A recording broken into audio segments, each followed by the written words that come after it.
Tonight I'm really honored to be here, to be asked to do this.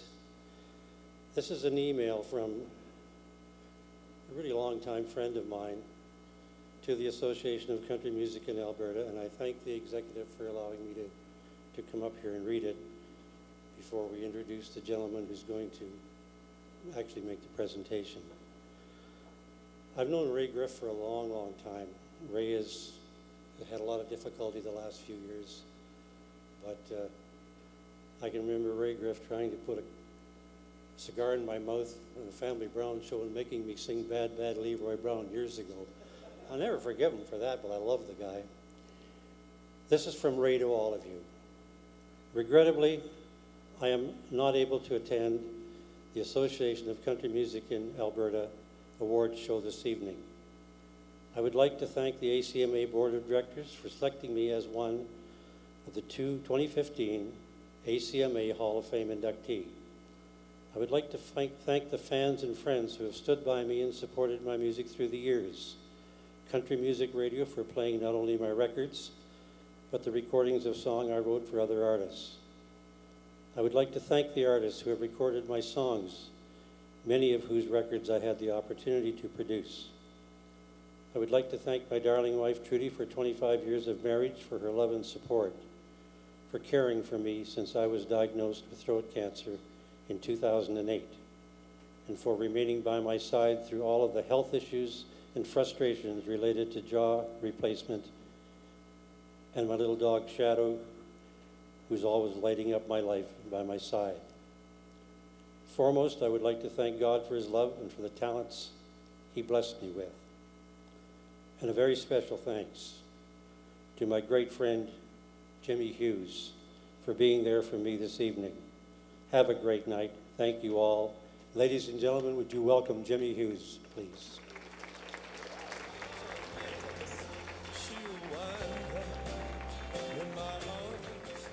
I'm the last of the Winfield amateurs. I sing my songs and play. Thank you very much. For the world to play. You ring my bell.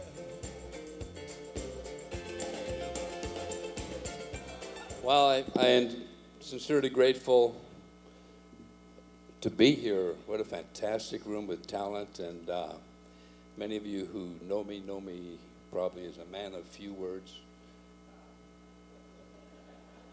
But I have quite a few words tonight because of what a great honor this is for Ray Griff, who would be so pleased. My only regret is he can't be here to feel your love and feel your respect. Ray Griff is where Nashville, Canadian country music, and rock and roll intersect.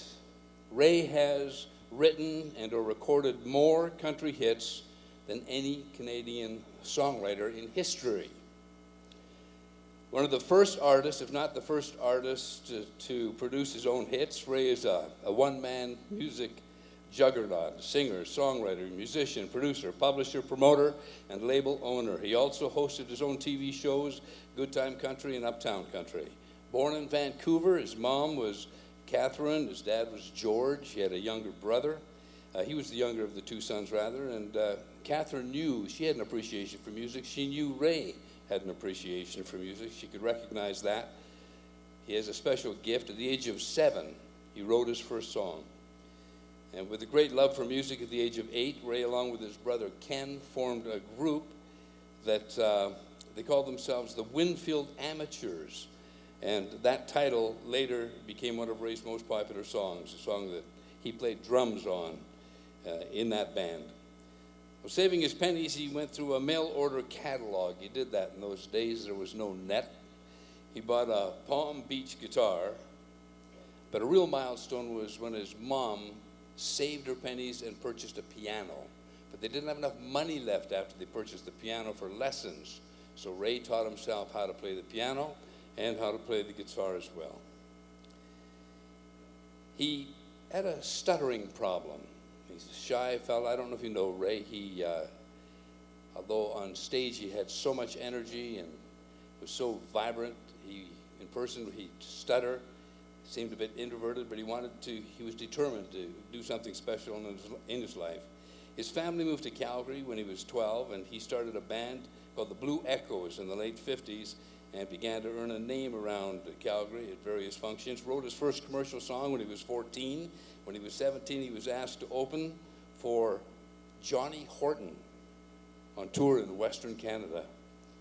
And his dreams were beginning to come true, if you can imagine.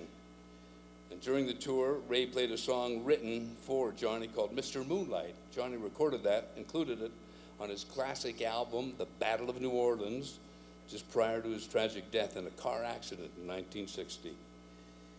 Ray was the first live entertainment to perform in Calgary when the liquor bill was passed. He made his first trip to Nashville in 1961, left countless tapes and songs with publishers and record labels, at the same time doing his first session as an artist recording The Racing King, a record that was received and was very popular. Radio stations gave it a lot of airplay. In '62, he presented his gospel song, Where Do I Go From Here, to another of his heroes, Jim Reeves, when Jim was in Calgary on a concert tour. And that song Jim later recorded. Jim was a mentor and a friend to Ray, encouraged him to move to Nashville, which he did in 1964. Shortly after his arrival in Nashville, his friend and mentor, Jim Reeves, was killed in an airplane crash. Ray was devastated, had $40 in his pocket, and a million dreams. Spent the first few weeks sleeping in his car. He got a job repairing piano keys from 7 in the morning to 3 in the afternoon. He pitched songs for record labels to record labels from 3:30 to 5:30 and worked from 6 to midnight at a record pressing plant. Somehow he still managed to write songs and entertain in a club in Bowling Green, Kentucky on weekends. And to get his high school diploma, he spent that money and got it through correspondence. Bob Ferguson, who's the man who wrote the song, the gospel standard, The Wings of the Dove, a Furlan Husky hit, he was so impressed with young Ray that he hired him to pitch songs to publishing companies, and Ray's fee was $30 a week, a place to sleep in the back of the office. It wasn't long before Ray was in the studio, self-producing and recording Don't Lead Me On and That Weeping Willow Tree.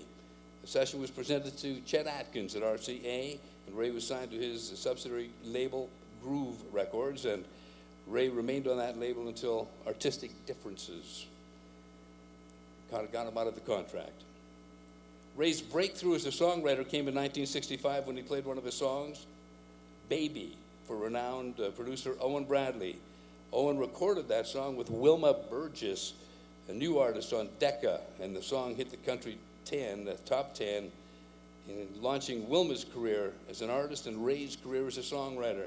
For the next 20 years, Ray would remain one of the most successful songwriters and independent music publishers in country music, a great talent. His success brought him 48 singles in the top 100, as well as being the recipient of 87 ASCAP and BMI citations as a songwriter, artist, producer, music publisher, and he took home an unprecedented 16 ASCAP awards 2 years running in 1975 and in 1976.